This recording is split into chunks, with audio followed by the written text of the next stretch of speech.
Hello. Oh, I can hear you now. Yeah, it's horrible. I don't know. It's this stupid computer. I've got a new headset thingy, and at the moment it's not reading it. I don't know why it's not reading it, but it's not reading it. Wait on. Wait on. I'll do it this way.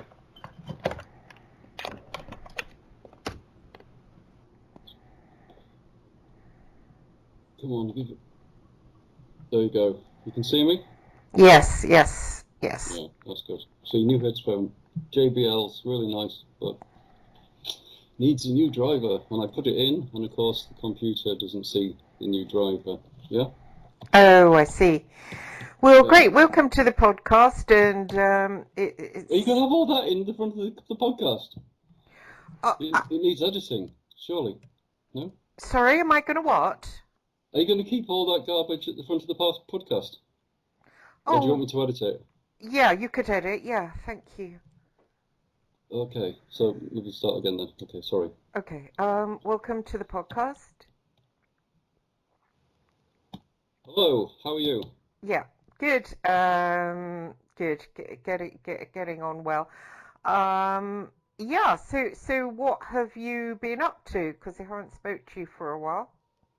Oh, it was one of my times to go through hell. So I've been through hell for the last few weeks. All part of the spiritual development. I don't know if you, yeah, sort of like it happens. It's not all sat on bean bags and doing wonderful things, unfortunately. But sometimes we have to go through hell. And Yes. unfortunately, we went through hell. I would like to say it was awe-inspiring, but no, it wasn't. It was pretty crap. However, the one thing that I learnt again is that the true strength is actually love, because it doesn't matter how hard you are cursed. If you have love, you can break the curse. If that makes any sense. Yeah. You mean your wife?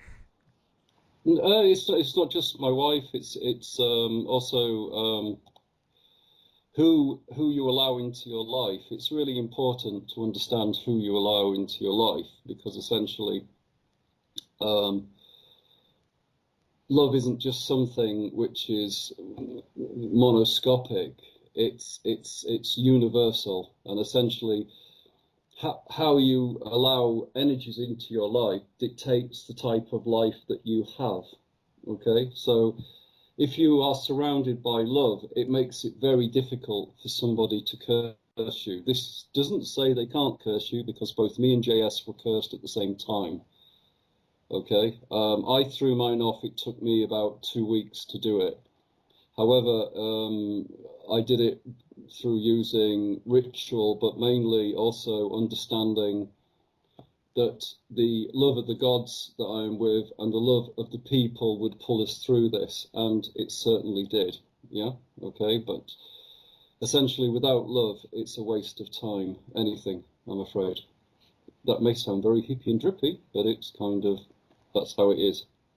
Do you think Without that love, you were cursed because you're magicians and mix with other magicians?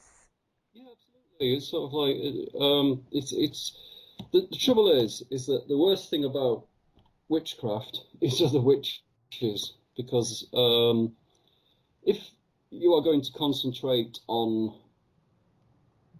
dark entities, you have to remember what Nietzsche says: when you look into the abyss also looks into you. Yeah, and you have to have the strength to be able to understand what is the good, what is your will, what is God's will. Yeah, Hmm. okay. If you don't have that, if you don't have that, then essentially you are always going to be against will, and everything will be hard, everything will be difficult, and it will just be not good. Hmm. Hmm. So, but the point is, it's very, very difficult to find out what is your will, because we are, if you like, a teardrop in the ocean, where the teardrop is not the ocean is part of the teardrop, which winds us very nicely into the Kabbalah. Yes. I've been.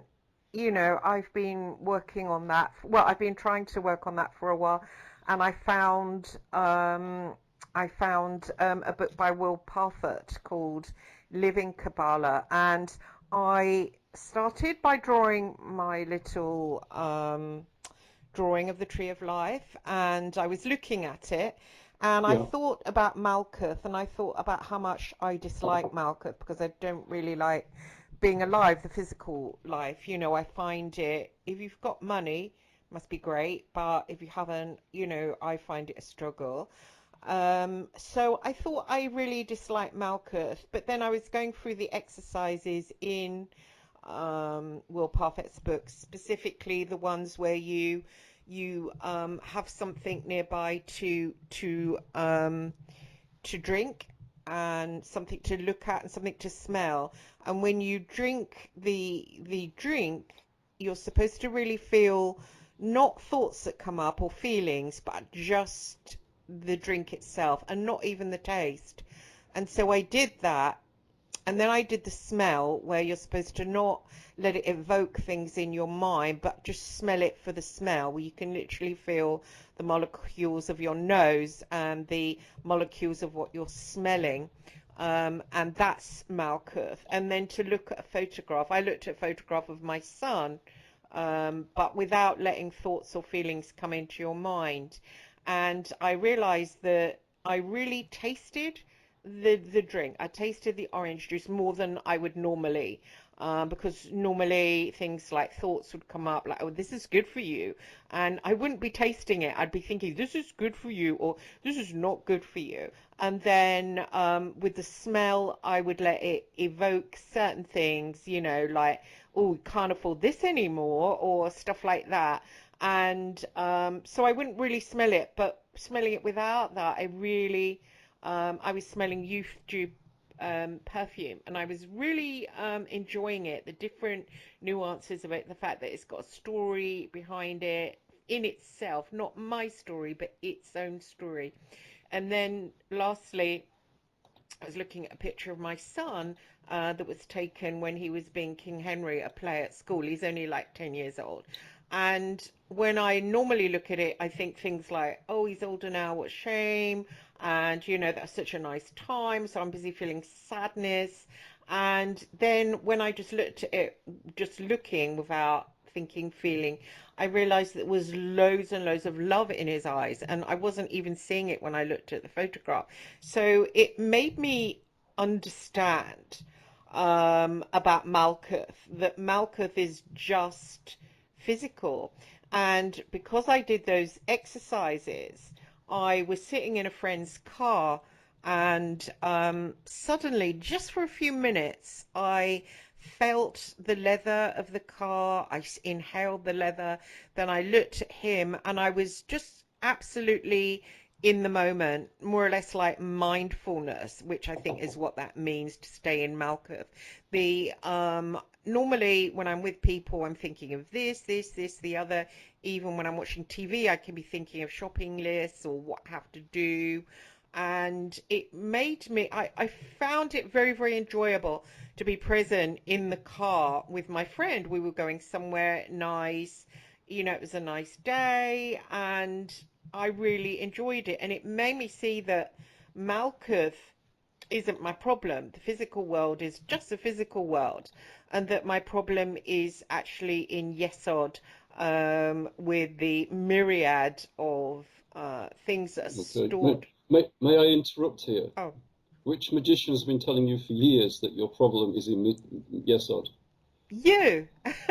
Exactly. Yeah, yeah, Well you done. did. Yeah. Yeah, it Okay. was nice to feel it, to actually feel it. It was interesting, so much stored in there. I've been trying to clear it out, like in dreams. I've been trying to get out of it. It's difficult. I have been asking Shem Yaza, like I said, I did ask him to Okay. help me with my Look, car. I was having troubles with it, and I didn't know how to sell it, what to do, um, and so it was just one time I was sitting there. I asked Shem Yaza, and he just said, let me take care of it. Let me take care of it. So I just let go. And then suddenly inside my head was an image of a dealer that I knew from about 10 years ago. And so I just Googled him, saw a car there, one that I really liked, went along almost on remote control, and just almost on remote control bought the car, and I'm over the moon about it. I never thought that I would enjoy a car again. You know, I just thought, oh well, I'll just get an old banger, and it's a convertible. It's gorgeous. Yeah, I've seen it. It's It's really nice. Well done. Yeah, excellent. Yeah, Yeah, and good also materialization. thank you, and also I um was reading, you know, all these various magic books, and I came across a Sephirot. Have you read that at all?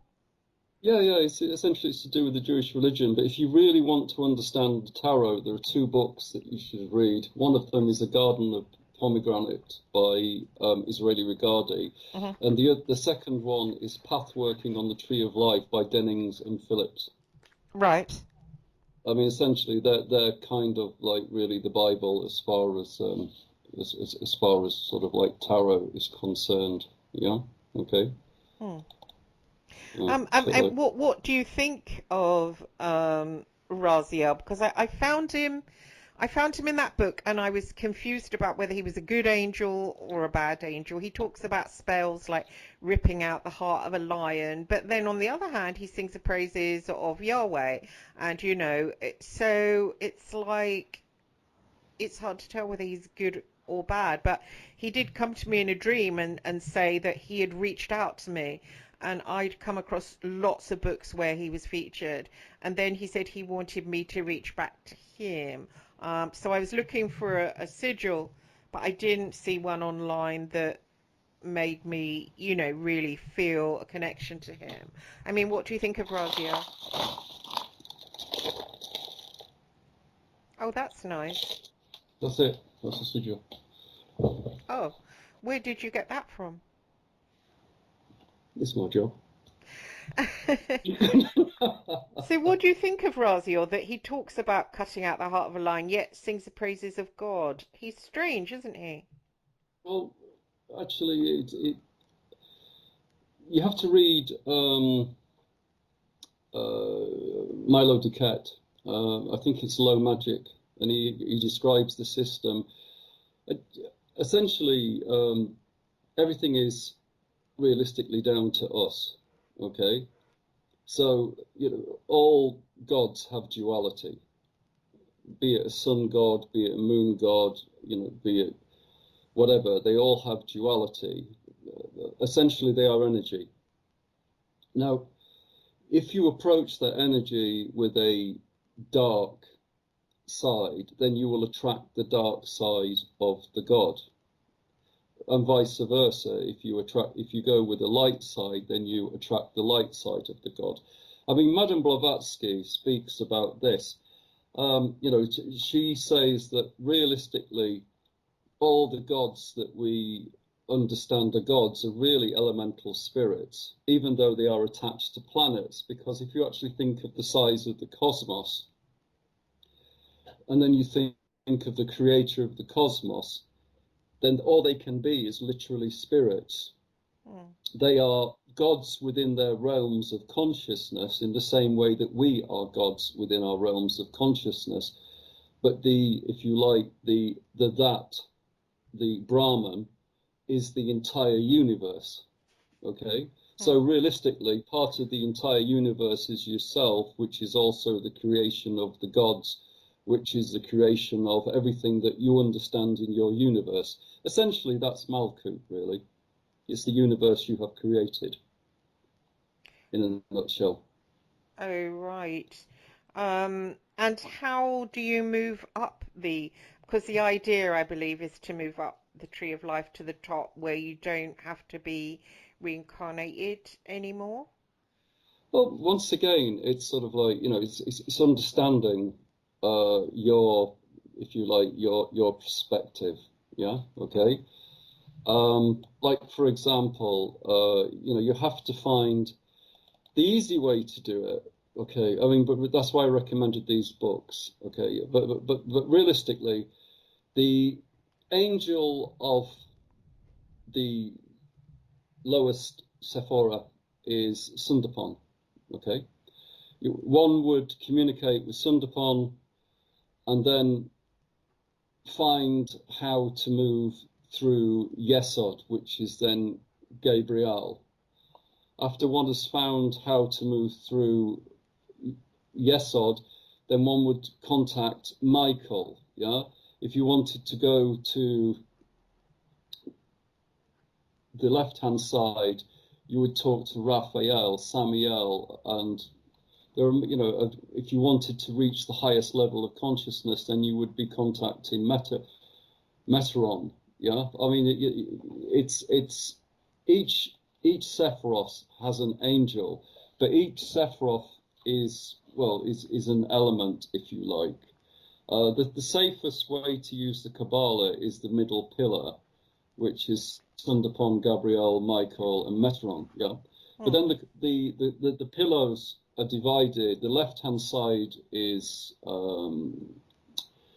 Jacob, and the other side is, oh, forget it. It's sort of like I'm getting old. It's to do with Masonism. Jacob and oh God, I've forgotten. I'll have to get my cards out. One sec. The two sides of the pillars. One is black. Yeah, okay, and the other one is white. 1 second. Oh dear, it's really awful getting old. I tell you, it's really not good. So how come the one side is good, the other is bad? Because up one side you have will, Gabora, you have thoughts, Hod, you have Binar, which is universal love. I don't understand how one can be bad. Well, it isn't. That's what, you know. That's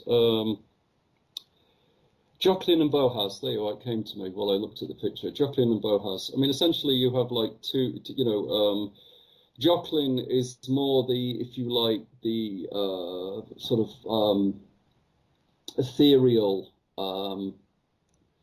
sort of universal side, where Boaz is more the materialistic side. Okay, yeah.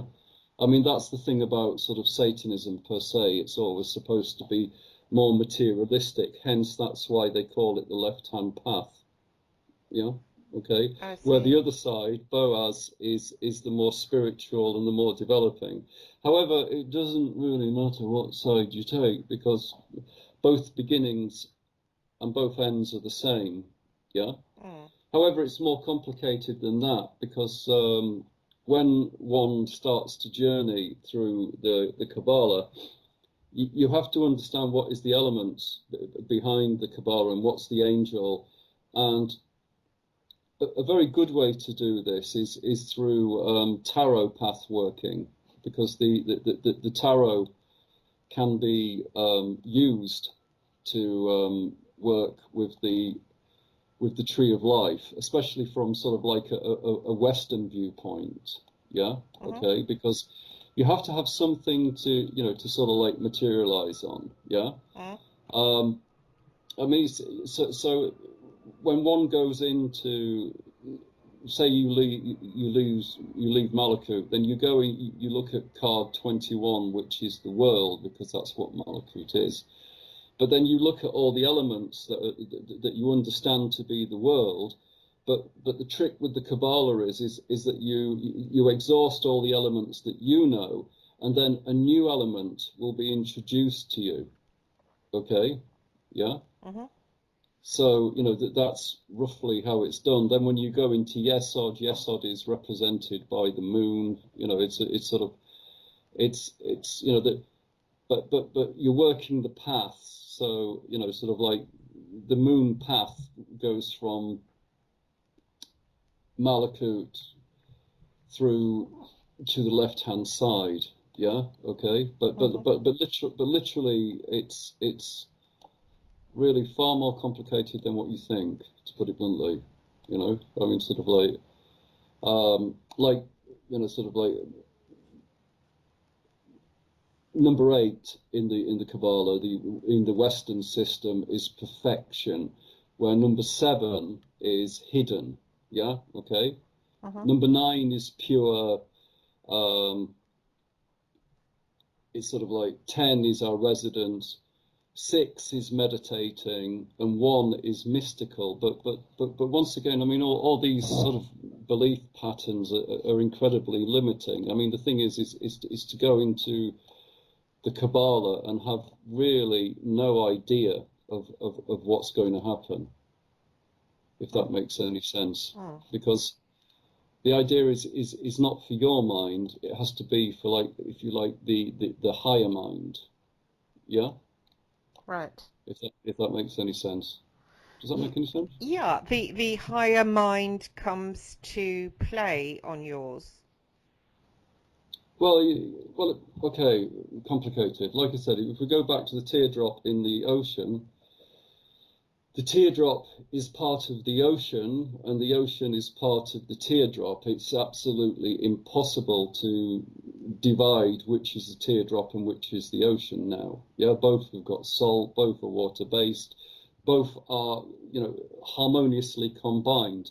In the same way, this is what, all this kind of mysticism is about, that essentially we are one and we are everything. Or in the Hindu system, we are the Atman and we are also the Brahman, and the Brahman is like the universal consciousness, whereas within the Kabbalah you've got much the same thing, where you have this universal consciousness. But the thing is that when you're working with the path, you have to remember that you're only working with the path on this level of existence.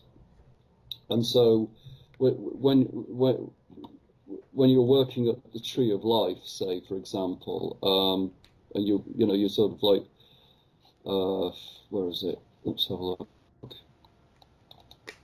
You're working at the tree of life and you've got to sort of like, yes, odd, you're then in the realm of illusion. However, the point is that when you're within Malkut, you have to go through the tree of life that is within Malkut. Yeah? Okay. Right. You can't just jump from Malkut to Yesod. Right. You have to be within you have to go through, if you like, the various stages of the Cabalic tree of life within the realm of Malkut, which is what you're talking about when you're concentrating. And you said that you smelt the leather and then you concentrated on purely being with the friend. Yeah, meant that you are now cutting out the illusion. Yeah. Okay. Oh, I see. So Why is it illusion? Why is it illusion for me to say I'm with a friend and I'm thinking about going shopping? How is that cutting out an illusion? Because shopping isn't because an you're not illusion. present. You're Pardon? not present. Oh, You're I not see. present. Right. The only thing of any importance is the immediate moment. I mean, that's the other thing about when you're meditating with the Kabbalah is to be in the immediate moment. You can't be thinking, oh, I want to go to Yesod. What you have to think is that when you're in the Malakut realm of consciousness, that is all what you're dealing with. Ron Clark does some really good meditations on the on how to access the different levels of consciousness within the Kabbalah. Who does it? Ron Clark. Ron Clark. I haven't heard of him. Ron, Rawn, Ron Clark. Yeah, he's pretty damn good. Yeah, he's got some really good meditations to do with the Kabbalah. But I mean, but like it depends what system you want to use, because every meditative system, including the Vikings, had a tree of life. Okay, which related to their which relates to their own god. Yeah, and it's exactly the same with every sort of religion. I mean, realistically, the Kabbalah that we know started in Spain. Yeah, under the Muslim occupation, they allowed the Jews to come and stay with them, and it's within that realm that they started it. Something round about the 14th, 1500s, something like that. It's certainly not the Jewish system is certainly not this allegedly thousands and thousands of year old system. It may be related to a system which is older, but one of the most proficient writers on it was a person called Lowry, and Lowry more or less gave the Jewish people what we understand as the Kabbalah, as a Jewish Kabbalah. So, but if we go back further, the Vikings had their own Kabbalah as well. If we go to Hinduism, they have their own type of tree of life. So do Buddhism. I mean, What about the essentially, Catholics? well, the Catholics, it's funny you should mention that. I mean, they had Eliphas Levi. Eliphas Levi played around with the Kabbalah, sort of like late 1700s, along with Pappus as well. Pappus was playing around with the Kabbalah. Well, not playing around, studying the Kabbalah. So, I mean, literally, all religions, including Catholicism, have looked at the Cabalic system. But the Cabalic system is like I said, probably at best represents the teardrop falling into the ocean. In reality. Right. And do you think it's necessary for us all to work it? Because I guess some people don't like the idea of chattering away to angels. And I mean, is there a dark side of the tree of life? Somebody said the inverted tree of life. I mean, what does the Oh, the EA Quiffloff. coetting do? Pardon? The Quiffloff. The Quiffloff. Is Yeah. that what it's called? Yeah, the Quiffloff. Yeah, really, really complicated. Was it Dion? What was it? I think it was Dion Fortune wrote about it. I mean, she also wrote about the Kabbalah as well, but it's just like totally impossible to understand. I mean, and that's being generous. Essentially, where you have light angels within the Kabbalah, you have dark angels within the Quiffloff, i.e. the tree of death. Yeah, okay. But once again, it's this duality, but realistically, as above, so below. Wherever what realm of consciousness you want to go into, then you can either use the Quiffloff or you can use the Kabbalah. I mean, the Quiffloff is dealing purely with with the dark side of consciousness, to put it bluntly, or your consciousness. Have you had Yeah? a go at that? It's just something that's never attracted me. I don't really see, I mean, I don't really see the point. Maybe that's why I should be doing it, because I don't see the point in it. But I mean, this is the whole point with Magick is that you have to go with, if you like, the inner voice, because if you don't go with the inner voice, then you just end up in places that you really don't want to end up in, because essentially it's like what Crowley says, it's do what thou will, but like do what thou will does not necessarily mean do what you want. What it means is to follow your higher self to the greatest sort of place of consciousness. Yeah. And obviously, if your instinct tells you that playing around with the Quiffloff is probably not a good idea, then why break your instinct? Yeah. Mm-hmm. That's why I've never really played around with the Quiffloff, or meditated on the Quiffloff, if you like. And does the Sephirot include the tunnels of Set? I've heard of them before. And spiders, or is this all hearsay on the internet? Well, I mean, essentially, it's look, right. I mean, the Quiffloff works like this. Number 10 is Lilith. Number 9 is Gamiel. Number 8 is Samiel. Number 7, Ahar Zakat. Yeah. Uh-huh. Then we have the sort of like Thygirion. Yeah. Then you have the Gega Shiba. Then the Gola Shabab, and then Satriel, Gahaniel, and Thamiel. They are different angels. They are sort of like dark angels and dark demons. And essentially, if you're going to be within the realms of that type of consciousness, then you are dealing with, if you like, entities which thrive in the dark. Yeah. Mm. I'm not saying that's necessarily a bad thing, because if you want a plumber, you're not going to employ a ballerina, so you need a plumber to do a plumber's job. You know, you need a ballerina to do a ballerina's job. You know, you can't ask a ballerina to fix your toilet, but you can ask a plumber to fix your toilet. Mm. But the plumber is going to be quite a dark entity. I mean, you may have noticed this if you've ever employed a plumber. They're very, very dark entities. Oh, yeah. Yeah, exactly. So does their tree of life look the same? Do they have Malkuth on it too? Oh no, I've just described it to you. At the bottom in Malkuth is Lilith. Oh, but that's an entity. Well, yeah, I mean, she's. I mean, once again, you know, you have to look at the, you know, you have to look at the history. I mean, Lilith is protected by God. She's got one of the, you know, one of God's special names to protect her. So if she's protected by God, then essentially she's a part of God, if you like.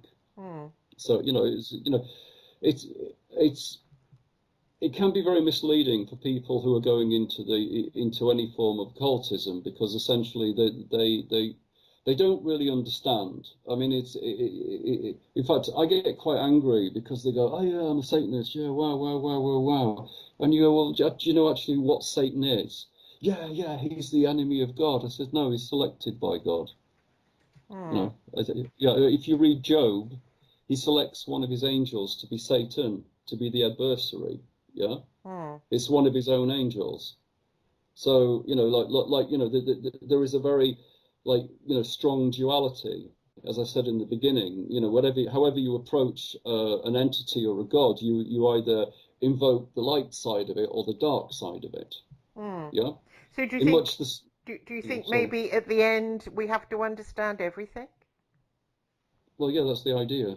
Hmm. And then if you understand everything, you understand that you understand nothing. Right. I mean that's the whole thing. What Socrates was about. I mean, Socrates was part of a cult. I don't know if you know this, the Eleusinian Mysteries, and part of the Eleusinian Mysteries was to take Kakion or Kakion or whatever you want to call it, and this Kakion put you into like an almost a DMT trip where you lost all control of your bodily functions, and you just all you were was in your head, and then you went through this amazing trip, and at the end of it, you discovered who you were. But there was no point in just anybody taking it. They had like years and years of esoteric training. So when they took the Kakion or Kakion or whatever you want to call it, they knew how to sort of like handle their consciousness within this sort of, if you like, this super yesod realm, and then from there they could then go into like different levels of consciousness. But the point is that the higher you go in consciousness, the least conscious you become, and you become, if you like, filled more with like the love of the universal love. I mean, that was my experience of it anyway. You know, and Yeah. most people who do it talk about the same thing. They talk about a universal love, but they don't talk about an intelligence. They don't talk about wanting to sort of like hoard or collect stuff. They just talk about being in tune with a universal love. Yes. Yes. It must feel like that. Um, I in Tippereth we meet our holy guardian angel, and I know people like Damien Eccles talks about how important that is. I mean, is that meeting any angel or it's our own?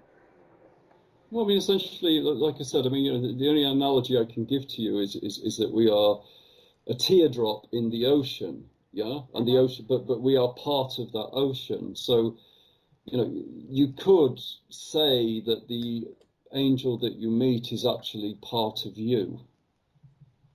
Oh, I see. Right. Sort of like, so I mean, this is something that Crowley discussed. This is something that sort of, what's his name, the psychologist, Jung. Jung discussed this as well. Sort of like Lon Milo DuQuette discusses it. He he doesn't. Whenever you listen to him, he talks about magic being a type of psychology, and so did Crowley. Um, the other interesting thing is that the magic happens within ourselves, and this is clearly demonstrated by the passage of time. For example, if we look back at the Mayan civilization, only the priests and the very holy people were allowed to go to the top of the pyramids. Yet a few thousand years down the line, you've got monkeys shitting all over the so-called hallowed ground, where one would believe that if it was controlled by a god, then it wouldn't allow monkeys to shit all over it. So where is the god? The god Which is monkeys? within the priest. Which monkeys? Do you mean us In the or Maya, literal? no, in the Maya, in the Maya, they're all overgrown by. They were all overgrown by jungles. Yeah, in Peru and sort of South America and places like this, and it's only like in the last few hundred years that we excavated them, and they were all overgrown and overrun by monkeys. Yeah, who shat all over them. So that to me doesn't really show evidence of a god.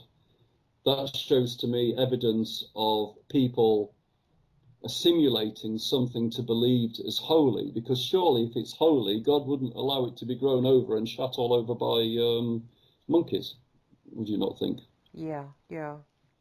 So so if the God is within your realm of consciousness, then one must create everything, which I think more or less the Kabbalah is saying as well, that you have the possibility to create realms of consciousness if you wish. Yeah. Okay. Right. However, how far you can do that with the conscious mind is another dynamic. Yeah, Yeah. I noticed since one of the exercises in the Will Parfait book was to shut your eyes and to say, I create my own universe, and then open your eyes, which I found interesting because then when you open your eyes, obviously you see things that you've created, and so it makes you really strongly aware of how much power you have in your own little world, you know? Well, I've been telling you this for like years now. I know. I guess being short of money makes me focus on that. And I guess, like you said, the more you focus on, haven't got this, haven't got that, haven't got a house, haven't got this, the more it gets bigger and bigger in your own head until you're living in a I haven't got kind of world, which I think I I've think been dwelling in. I, Pardon? I think that's kind of like, yeah. I mean, it's simplistic, but it's kind of got smacks of the secret to it. I mean, the trouble is, in all honesty, we don't know. All right. Mm, And what we have to do is, if you like, meditate and allow ourselves to become in contact with our higher selves, with the possibility that we are moving towards something which is better for us. Yeah. mm, mm. But like the teardrop being absorbed in the sea, I don't think it has any power to suggest which way it goes. It's just absorbed. And I think that's the same with our consciousness when we melt into the universal consciousness, providing we have, if you like, good thoughts, good vibrations, good everything, then hopefully we should move towards that higher level. Yeah. But do you think that, I mean, Shemyasa in a dream told me that my mother had cursed me and the car, I had to get rid of the car because, if it didn't start failing, I would be in an accident because my adoptive mother had cursed me. And I questioned Shemyasa as to the point of she wasn't into the occult, she wasn't, she was very Catholic. So how can these people that aren't... It's Lavender Will. It's like when you have a small child. Okay, right? Mhm. You've got a small child. You were probably trying to teach it cup, orange, table. Then somebody rings up and you went, oh fuck. Next minute he's saying fuck, fuck, fuck. Yeah. Mm. Even though you've tried to teach orange, table, and what have you, and that's because the will was behind the fuck. Yeah, by saying the word fuck. Yeah. Mm. Okay. And the child picks it up because it has that energy. When you talk to psychologists, they're saying, how can you be a successful person? And they always talk about changing somebody's state. Yeah. Okay. Mm. like, you know, say for example, if you meet someone in the street, hello, how are you? Oh gosh, don't talk to me, I'm really crap. Yeah, you know, it's sort of like, it's like, unless you love them, then you would say to them, well, why are you feeling crap? But if you don't love them, it's like, okay, no problem, and you move on. Yeah. Yeah, okay. But realistically, it's that love under will. So, you know, like we inadvertently do it when we swear in front of our child and our child picks up the really bad words because we are using love under will with the swear word because we want the person to go away. But unfortunately, the power of that pulls towards the child who is learning the language. And it's exactly the same way when we are creating our universe. We create our universe every moment, every second, every hour. And that's why, if you like, to be present within our universe as much as you can helps you as much as you can, to put it bluntly. It's people who are not present who have the most difficulty. Really? Yeah, absolutely. You think of all the people you know who are not present. Yes. People that drink, people that, Yeah, take drugs, yeah. people who are hopelessly in love, people who are hopelessly religious, um, people who are openly obsessed with something. They don't have a life. Yeah, the whole psychology of sculpting the human race has been performed that way. I mean, sort of, you know, if you think back, so like the 1950s, 60s, most women stayed at work. Now, if you mention to a woman, oh, you know, what do you think? Do you think it'd be a good idea to stay at home and raise the kids? And they are abhorrent to the idea, where essentially, biologically, you know, sort of like the women have the nurturing and they bring up the children, but that has been gradually taken away by putting the pressure of finance. You both have to work. Yeah, the child's not really that important. What's important is accruing, and then when you can't accrue, the most important thing is making your rent. Then the most important thing is you must go on the same holiday as somebody else. You know, all this is to keep you out of the spiritual zone. Okay, you know, and the television constantly filling your head with shit is to keep you out of the spiritual zone. The sad fact is that when you leave this mortal coil, the world carries on with the same bullshit. Yeah. Mm. But if you understand that at this present moment in time, then you don't have to join the bullshit, Right. and you can develop spiritually. Whereas if you're involved in this bullshit, then you're not living. You're either in the future or you're in the past or you're worrying about making money. Yeah? Mm. You're not living.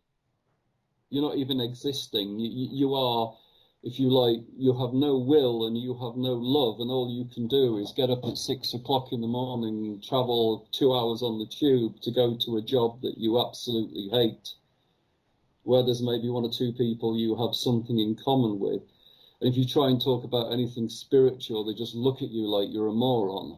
You know, I mean, you know, this is what's been happening since the 1950s. Is that the human has been so hemmed into a chaotic existence that they are no longer seeing themselves as human. Mm. Mm. Yeah. Or spiritual. And you can see that all the time. Look at all the garbage that you have on television. Look at all the everything. I mean, I just don't watch television. It's because it's just pitiful. Once you understand the illusion, it's just a really bad trick. So what of going back to, that's really interesting what you've just shared. Going back to my adoptive mother and her not being like active in the occult, yet able to curse me. Which And is I do Lavender Will. believe that she cursed the money she Yeah, left me. You think it was will, her will? yeah, yeah, absolutely. Yeah, that's magic. Magic is love under will. You know, like I've been trying to explain to you. If you change somebody's state, then you change their opinion towards you. Yeah, So that makes everybody quite a dangerous, doesn't it? If we magician. can all curse each other. Well, yeah, yeah. I mean, it's you know that's the whole point. You know, it's not called spelling because it's an interesting word, is it? Hmm. You know, in the English language, it's called spelling. Yeah. Okay. I mean, there's plenty of warnings everywhere. I mean, even the Bible, which is pretty useless, so, warns against, tells you to treat people how you would like to be treated yourself. Hmm. Yeah. Hmm. Is that because so we don't have enemies? I just think it's just a warning to, sort of, if you're going around cursing people and thinking horrible things about people, then people are going to think horrible things about you and curse you. And where is your love? Where is being present with just being a balanced human being within the moment? You're not. You're too bothered about what somebody has or what somebody doesn't have. Yeah, I did it with the guys who, the guys that fixed my car and, screwed it up. That I had to spend a lot of money to get it fixed. And I was really angry with them in drink, and I was literally cursing them. I was trying to curse them. And then Shemyaza said to me, I'm going to lift this off you because it's bad for you to get sucked into that. You're getting sucked into like a vortex, and he basically just lifted me out and made me make the promise that if he helped me, I would stop cursing them and stop Yeah, hating. absolutely. Yeah, Yeah, I mean, because the thing is you're not anywhere. You're just in a field of hate. Yeah, you're not functioning as a human being. You're just functioning as a guided machine. Yeah, you yeah, stop being human. yeah. Well, I felt that. I felt bad. But I felt like, why did they do that to me? How could they do that to other people? And I felt almost raped by them, And I thought, you've caused me so much trouble Yeah, in my life. I was full of hate, and that angel, lifted me out of it. Just took it off me basically, which, praise the Lord, that's a miracle, I would say. yeah, but I mean, but the whole point is sort of to be in the present. I mean, we all try our hardest, yeah, and Mm, we can still get fucked by people, all mm, right, mm. yeah. But the point is it's what you do with that, yeah, okay. I mean, essentially there was like a really old TV series with David Carradine, Kung Fu, from a few years ago. Mm. They were talking about Taoist philosophy, and they said in that what happens when you have hate, then you said well, you be like the mirror, you just reflect it back. You don't hold it and you don't want it. You just like the mirror, it doesn't touch you. It just goes back to the person that it wants. Yeah. Right. But it takes an awful lot of discipline to do that. But once again, that's very much with the side, with the Kabbalah, you have the choice. You can either go on the left-hand path, you can either go in the right-hand path. It really makes it makes no difference what path you take, but one will certainly be the path that you assimilate to, not the one that you think that you assimilate to. Mm, Yeah. mm. As regards working with angels, and you put me in touch with Shem Yazo, which has been very helpful to me. He guided me to the different books to read, and has made my life more organized. I get up earlier now, go to bed earlier, and I'm trying to do the things suggested. But now I feel about, after reading the books of Sephirotism, like Razia was calling out to me, is it okay to swap angels you're working with, or does one get jealous? Well, Um, I mean, thing is you have to understand your history. I've tried to speak to you about this before. Like it all started going wrong when a bunch of Christians turned up and said, "Our God is good, your God is bad." Prior to the Christians, if you were in a conflict, you would go to Mars. Yeah. If you wanted duality, you would pray to Jupiter. Yeah. mhm. If you wanted to improve your material worth, then you would probably go to Saturn or somewhere like this. Yeah. So I mean, so essentially, all the gods are aspects of ourselves, if in fact they exist. Is it just what we project from within ourselves, which is in fact the God? Yeah. Mm. If you stay with one God, then you are staying with one realm of consciousness. I believe I did actually accuse you of turning Shemyaza into A lover? Yahweh.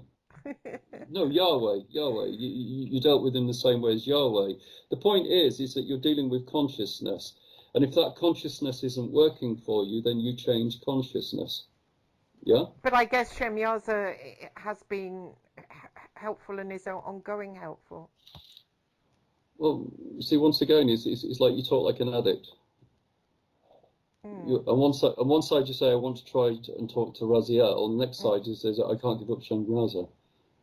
No one's asking you to give up Shemyaza. You know, you've got what you call the Christian mindset. There is only one God. There isn't. There is absolutely, literally thousands of gods. I think, the Hindu religion has got something like 4 million gods. Yeah? Right. Okay? And they pray to all of them.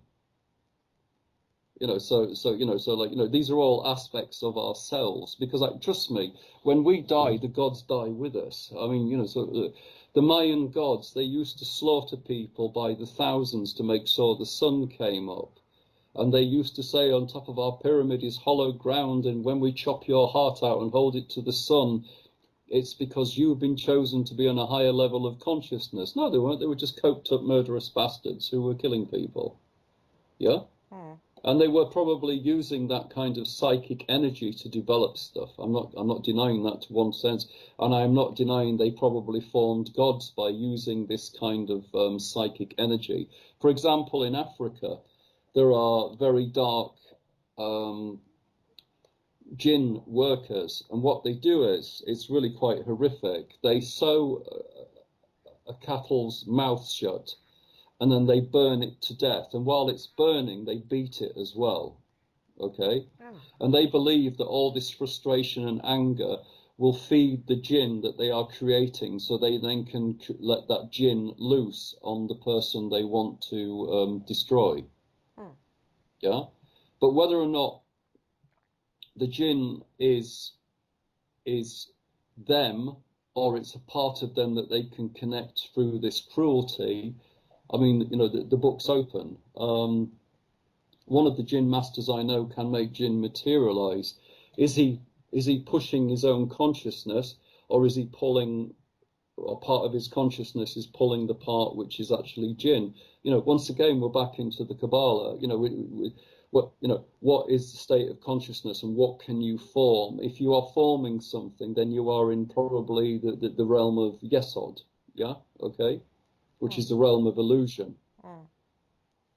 So, I mean, these are serious questions that you have to ask yourself. But I think to be monoscopic with a god is really it's the realm of Christianity. But even Christianity messed up big time, and that's why they introduced all the saints, because they understood that, like, even though the idea that one God fits all, it doesn't really work. So they introduced many saints, but saint for a holy well, saint for travelers and stuff like this, yeah?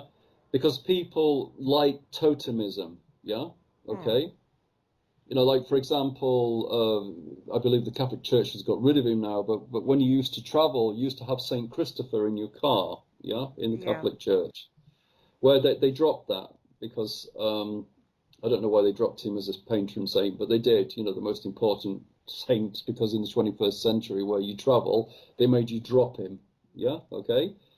Where essentially, they're saying, no, your one God should be good enough, but it's not. Humans don't think like that. You've only got to go back to ancient primitive man, where they drew the animals on the walls. Yeah, because they were capturing the spirit of the animal that they used to eat, and in a very sort of strange way, or probably a very clear way, they were worshipping the animal that they wanted by glorifying it, by painting it on the cave walls. So if you look at all the early religions, they all had thousands of gods. Going from Mesopotamia right the way through to sort of like Egypt and Buddhism and Hinduism. They've all got thousands of gods, because we have thousands of aspects to ourselves. We don't have a monoscopic outlook. We don't have one God fits all. I mean, all that is garbage, really, but thousands of years before the Christians came along, we worshipped many, many gods. And because we worshipped many, many gods, we were aware of our environment. But having a God which can, if you like, don't worry, whatever you do to your environment, I will save you. Yeah, look at what's happening. Because we no longer pray to the trees, we no longer pray to the water. We don't understand that Victor Schauberger spoke about this, that water is a living entity. And this goes back to like your Arthurian legends of the Lady in the Lake and all this kind of thing.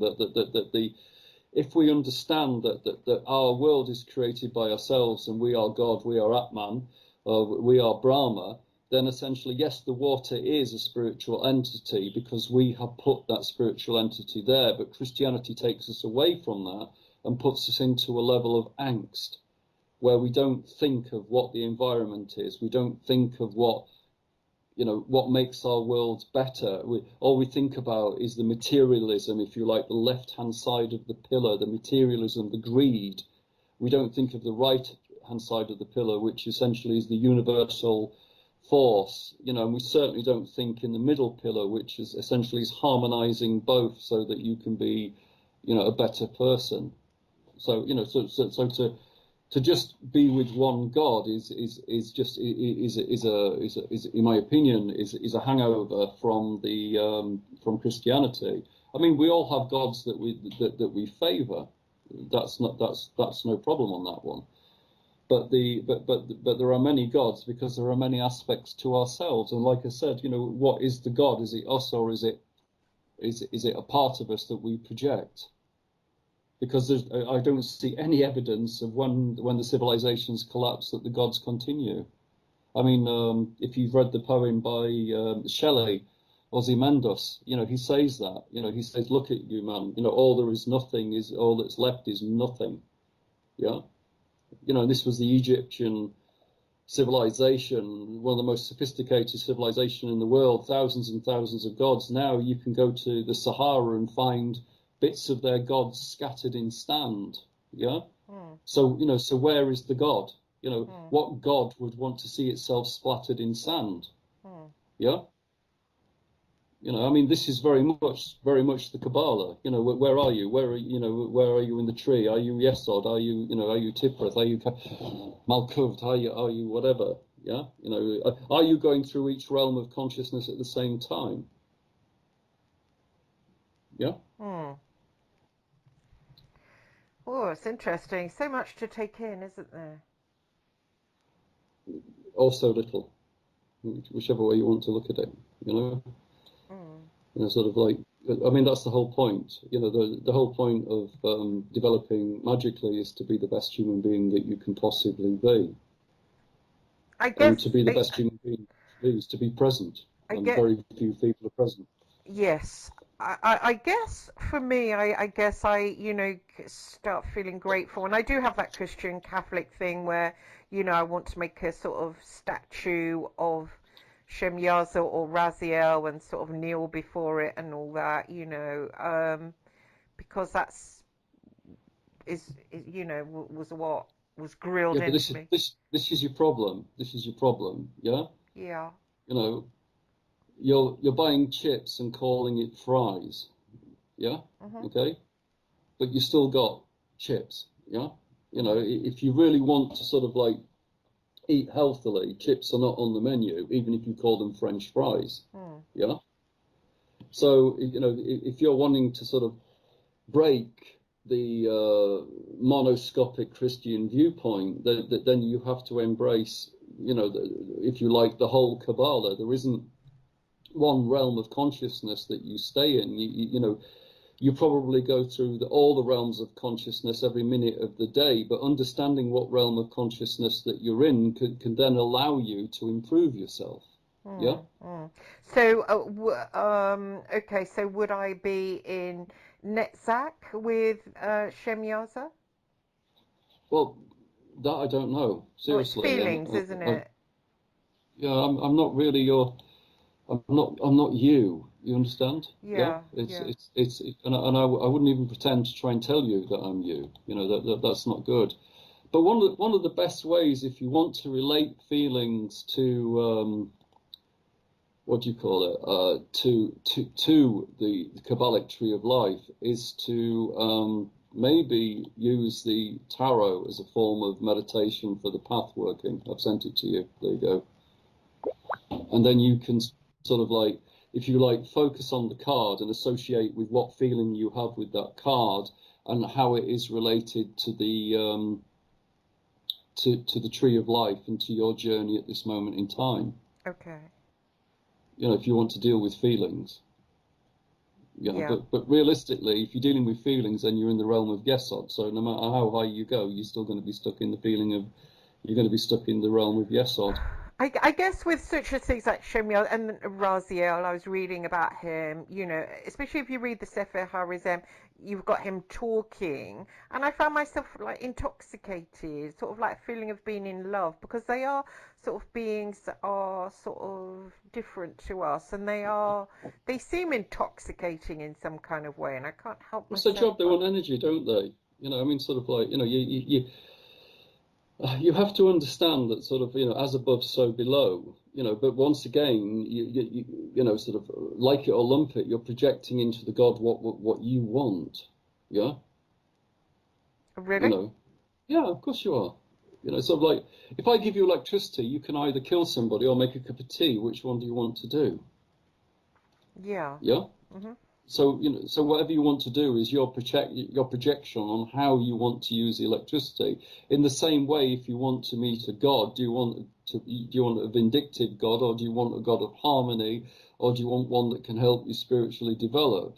Yeah, you know, it's what energy you put into that, if you like, that Sephirot, yeah, you know, Mm. that realm of consciousness, I and guess what you get from because, it. yeah, I guess I've been looking at the paintings by Peter Morchiba. He does the paintings of like the different angels, and I suppose that Yeah, but it's gives his you interpretation of it, isn't it? It's his interpretation. Yeah, I mean, sort of like, if they are energy, then they can take any form they want, can't right. they? Yeah. So it's his interpretation of it. I Yeah. do feel that it resonates with me a lot. You know, I feel, and then I suppose it makes you make an idol of that particular Well, angel. once again, you fall. You know, like like occultist um, altars. Yeah. I'll take a picture of my altar and show you it. We've got hundreds of gods on them. You know, hundreds. Yeah. Mm. Because essentially you use different aspects of the God for whatever you want to do. Yeah. But like I said, you know, is it just aspects of yourself which you are projecting, or is that, you know, are you really connecting with what the God is? I mean, this is the big mystery. Yeah. You know, Mm. sort of it's very difficult to understand. And the one thing is that the higher you go into consciousness, the really you have less control out of it. Yeah, it's like when you swim in a swimming pool, you can dictate that you go to one side and another. If I put you in the Atlantic Ocean, drop you in the Atlantic Ocean, you have no say which way you go. Mm. The waves will form you to where you want to go until you're ready to demise. Yeah. Mm. Okay. Well, that's essentially what, if you like, what our consciousness is like within the realm of consciousness that surrounds us. The one thing we have to learn to do is to float and to blend in with this consciousness to become, you know, better and higher beings. All right. Do you get that? Yeah, and is it safe to let go? I mean, Well, I mean, once again, it's you know, it's sort of like it depends on you. You know, I mean, sort of. I mean, this is why people become nuns and priests and sort of like Buddhist monks and all this lot, so they can sit in a monastery and let go and understand that they are protected. Yeah. If you let go and sort of decide, right, that's it, I'm not going to work anymore. I'm just going to sort of tune into the universe and it can go, you know, everything else can go screw itself. You know, you're going to lose your house, you're going to lose your family, you're going to lose everything. Yeah. mm, So, you know, once again, it's choice. It's, you know, it's how you do it. Yeah. But the other side of it, of course, is that you can let go momentarily, and connect with all this universe and become part of this universal harmony, and then come back to your present existence. But that's really the work of a higher depth, is to be able to do that and then come back to our reality. Right. You know? But many people can't do that. That's why they end up going to sort of like monasteries and nunneries and all this kind of thing, and or be in some kind of sort of ashram in India. Yeah, this is why they do it, because essentially, they want that ability to not care about the materialistic world and just concentrate purely on the spiritual side of the world. Yeah. Which is not ideal, because people get jealous. If you're more spiritual than them, then they really don't like you. Really? Of course. Yeah, of course. Sort of, it's like humans are humans, and it's that's the sad thing. As I said to you at the beginning, the worst people for occultism is the actual occultists themselves. Many are very vindictive, many of them are very, very jealous. And really, is that the sign of a higher level of consciousness? No, I don't think so. Yeah. I don't care how successful you are, really. I don't care if you're a better writer than me. I don't care if you're, whatever. It's my level of consciousness is I'm trying to improve. You may inspire me to want to be better, but I'm certainly not going to give you the importance of being sort of angry about you or something like that.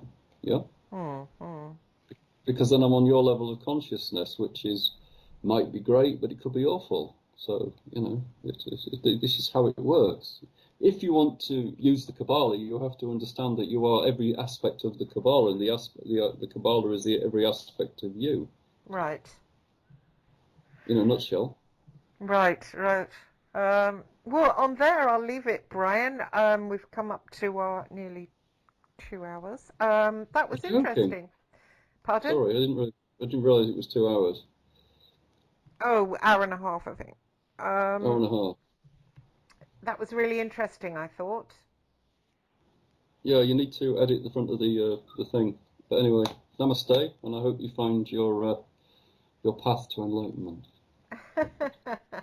Thank you, and I think everyone will have enjoyed that and got a lot out of it. I know I got a lot out of it, and it was very inspiring. Well done, Brian. I think people will be really pleased to hear all that from you. They really will. Have you got? I'll just cut off there and say goodbye to everyone, and thanks for listening, and come back soon. Just to ask you, Brian, is there a way that you can send me it where it's your face and everyone can see you talking? I think they'd like that. Oh, the camera was on all the time. Or was it not recording? No? Well, I've recorded sound, you see, so... okay. Have you recorded visual? No, because it won't let you record if somebody else is recording. It's a complete arse system. Oh, that's annoying. It is annoying, to put it bluntly, but I can dig for a photo from somewhere. Okay, sure. I like you. It's a VW, isn't it? It's a Passat you've got. VW Golf, yeah, it's really nice. Yeah, convertible. It's Golf. Gorgeous. People keep saying to me, "Wow, that car." You've switched off, haven't you? Oh no. Well, I haven't. Only when I hang off. Sorry. All right. Okay. So we'll switch off in 1 second.